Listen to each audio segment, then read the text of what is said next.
recherchez une école de référence pour une double formation universitaire et professionnelle de qualité? Voici l'opportunité à ne pas rater. L'École supérieure d'administration, d'économie, de journalisme et des métiers de l'audiovisuel ESAE vous offre des programmes d'enseignement en licence et en master orientés vers l'emploi qui font d'elle une référence à travers les filières de l'administration générale et territoriale, l'administration du travail et de la sécurité sociale, droit, diplomatie et relations internationales, administration hospitalière, universitaire et intendance, journalisme et métiers de l'audiovisuel et toutes les filières des sciences de gestion. Une seule adresse, www.esae.bj. Rendez-vous dès maintenant sur nos campus ESAE Bedjromende au numéro 90 93 65 21 ou au numéro 98 98 14 00. Paracourt sur le numéro 52 46 12 12. Aboumé-Calavi au numéro 52 88 44 44. Akpakpa au numéro 52 88 33 33. ESAE, l'excellence à un nom.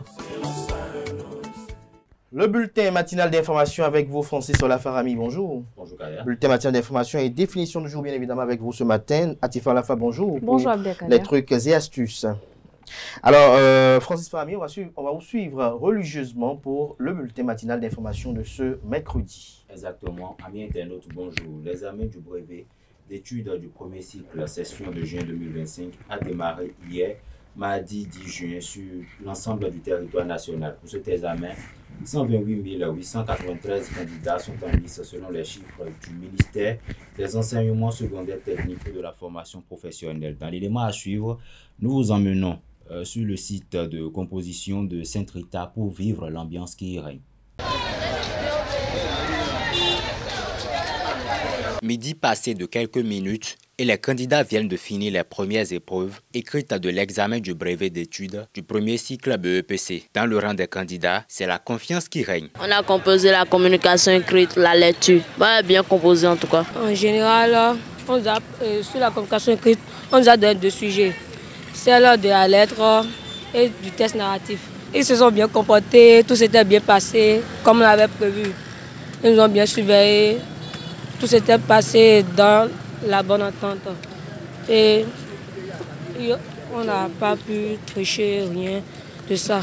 Donc, tout s'est bien déroulé. Au nombre des cadres et acteurs sollicités pour l'organisation de ces épreuves écrites figure le Centre national de sécurité routière CNSR. L'objectif, aider les candidats et parents d'élèves à bénéficier d'une meilleure sécurité sur les artères routières. Nous sommes là depuis 6h45.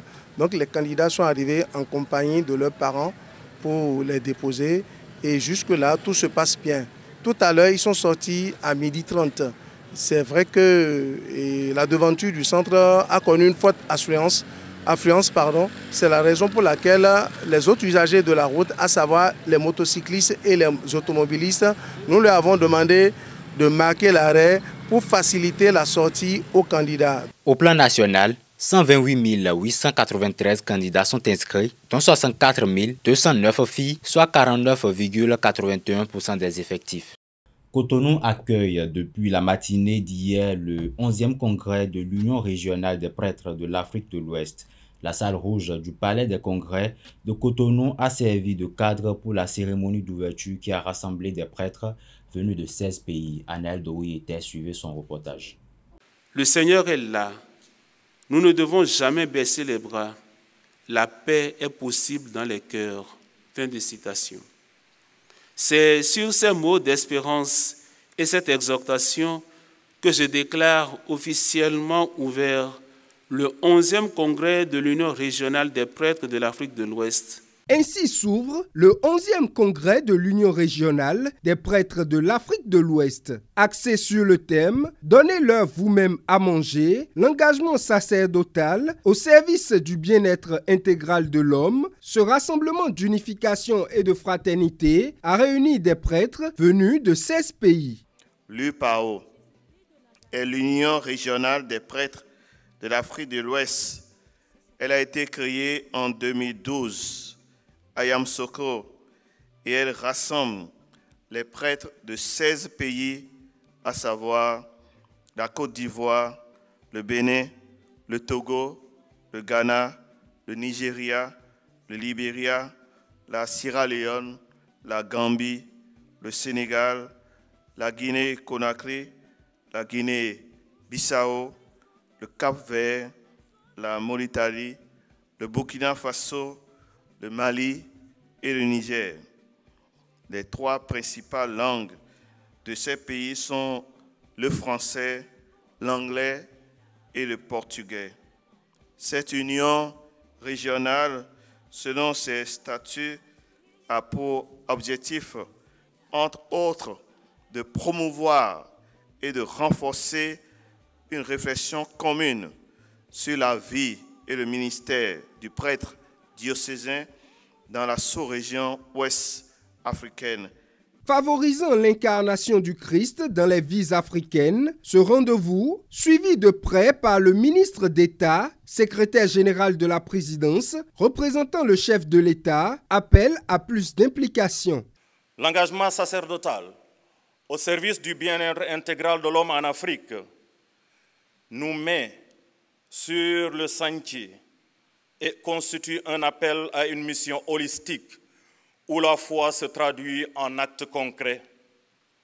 Donnez-leur vous-même à manger symbolise cette responsabilité directe et active des prêtres qui doivent être à la fois pasteurs spirituels et acteurs de développement humain. C'est pourquoi je souhaite ardemment que notre séjour ici à Cotonou soit un temps de renaissance, un temps qui nous permettra d'envisager l'avenir avec beaucoup de détermination et d'espérance. Ces assises réjouissent la conférence épiscopale du Bénin qui sera sûre de sa portée. La conférence épiscopale du Bénin est fière de votre présence et se réjouit de ce creuset qu'elle perçoit comme une véritable Pentecôte pour le renouveau de la vie sacerdotale en Afrique de l'Ouest. À l'image de la première communauté chrétienne qui n'avait qu'un seul cœur et une seule âme, nous voici réunis pour cette 11e Assemblée générale de l'Union régionale des prêtres de l'Afrique de l'Ouest pour faire Église et poser un diagnostic sur l'état de santé de notre vivre ensemble. Vos assises vous permettront à coup sûr d'évaluer avec reconnaissance ce qui est fait et d'envisager l'avenir avec espérance.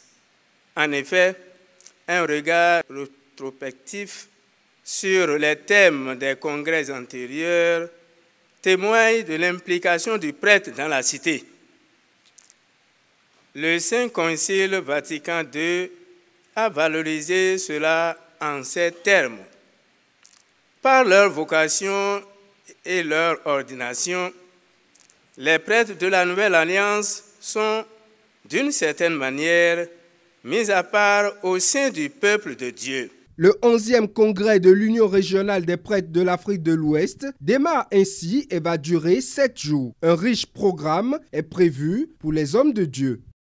Depuis plusieurs semaines, chers amis internautes, des tensions internes secouent l'Union progressiste Le Renouveau, issue de la fusion de l'Union progressiste et le Parti du Renouveau démocratique PRD, deux formations historiques de la scène politique béninoise. Cela fait suite à l'adresse de Maître Adrien Hongweji, président du PRD, réclamant l'existence légale de son parti. Sur cette question, Tistel Amoussou s'est prononcé dans la spéciale de Ezawe TV du 19 avril dernier. Suivez ses propos au micro de Zakiat Latondi et Abdelkader Acheo.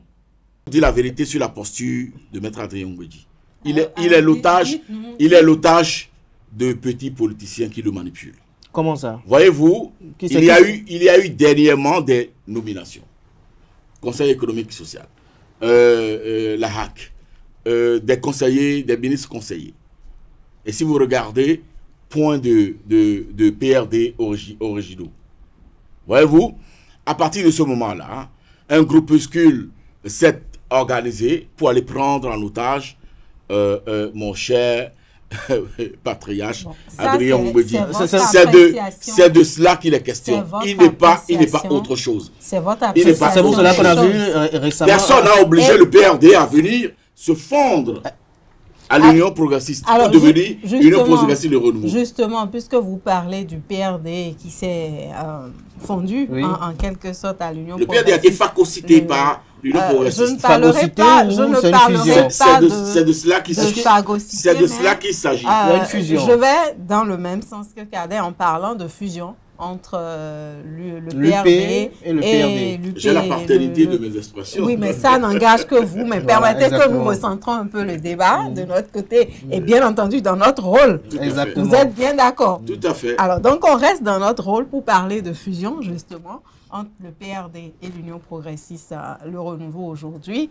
Mais dernièrement, après cette sortie du président Adrien Oumbédi, on a vu le communiqué du PRD. Un communiqué sur les réseaux sociaux avec le logo du PRD. Est-ce que pour vous, le PRD existe encore? C'est une maladresse et de la provocation. Provocation à l'endroit de qui? Vous savez, Patrice Talon, je dis, de l'Union progressiste de renouveau, des militants PRD originels, des militants UP. C'est une maladresse. Ça ne devrait pas se faire. De l'équipe anciennement PRD et qui essaye de se soustraire aujourd'hui, n'est-ce pas, des liens conventionnels avec l'Union progressiste. Et je leur ai dit, cela ne peut plus jamais se produire. Il n'y aura plus jamais de PRD avec l'arc-en-ciel, avec le sigle PRD. Est-ce que vous avez connaissance je suis formel pour avoir lu les tests. Est-ce que vous avez connaissance de tous les enjeux de cette fusion-là? Est-ce que vous avez connaissance du processus? Est-ce que le processus Je suis formel pour avoir lu les tests. Et je dis, nous avons affaire à 2 générations d'avocats. C'est-à-dire? Maître Adrien Oumbédi, avocat. Maître Joseph Diogbenou, avocat. Et n'oubliez pas, le contrat, le statut qui fait office de contrat aujourd'hui entre l'UPR, enfin l'Union progressiste et le PRD, qui est devenu UPR, est venu après le cas UDBL-BR.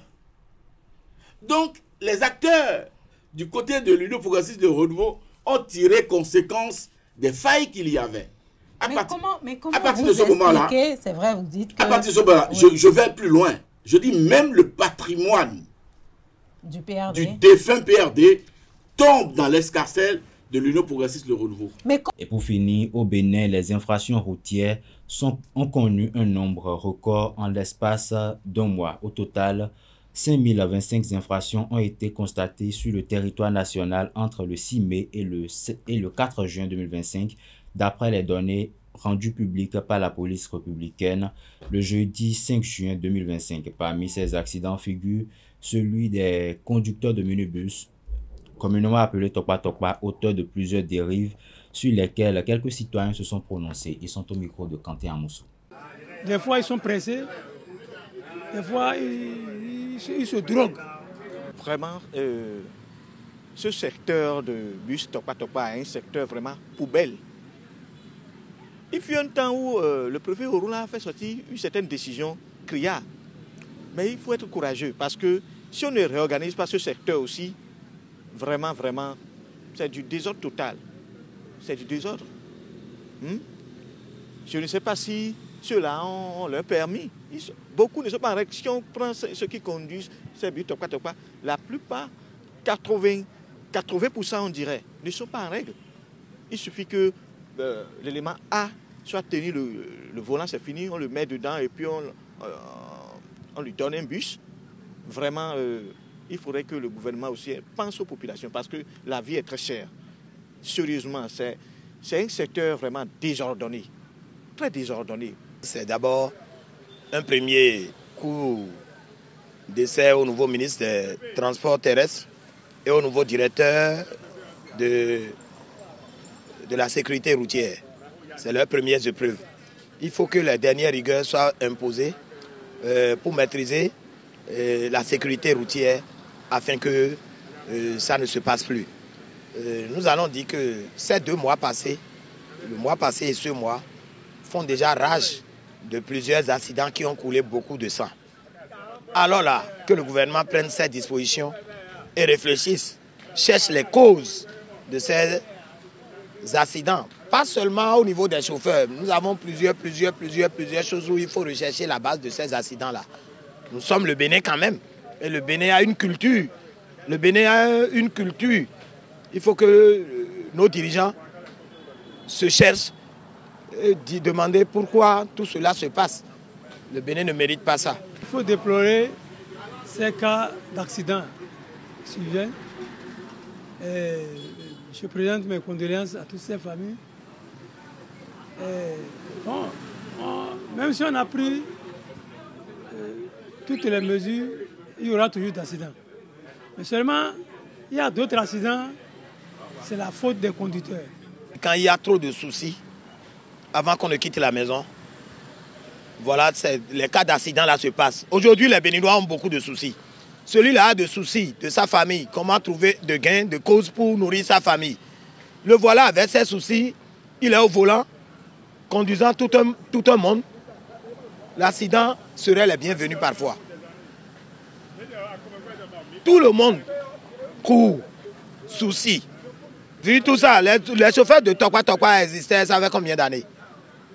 Mais il y a trop de dérapages ces derniers temps. Moi, je vous dis que les résultats, c'est les soucis. Les chauffeurs ont des soucis avant de monter sur le volant. Avant, il y avait Tokwa, mais il n'y a pas trop d'accidents comme ça.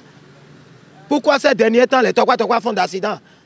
Mais quand le panier de la ménagère a de soucis et que le chauffeur est en souci, nous sommes au temps des examens, on chasse les enfants pour aller à la maison pour les contributions. Vous voyez qu'il y a déjà des soucis. Et le chauffeur sur le volant, l'accident serait le bienvenu dans sa conduite. Ces usagers sont à la fois des co-conducteurs. Celui qui est au volant n'est pas le seul conducteur. Celui qui est dedans comme usager aussi est un co-conducteur.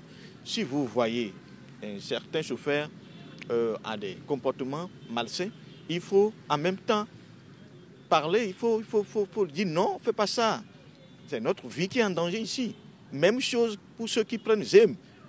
Je ne peux pas être sur un ZEM qui, à chaque fois, brûle le feu. Je vais lui dire non.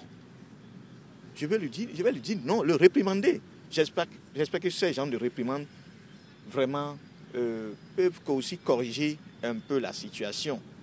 Merci à vous, Francis Olafarami, pour cette présentation du bulletin matinal d'information. Rappelle que la grande édition du journal télévisé sur Réseau TV est prévue pour 19 h.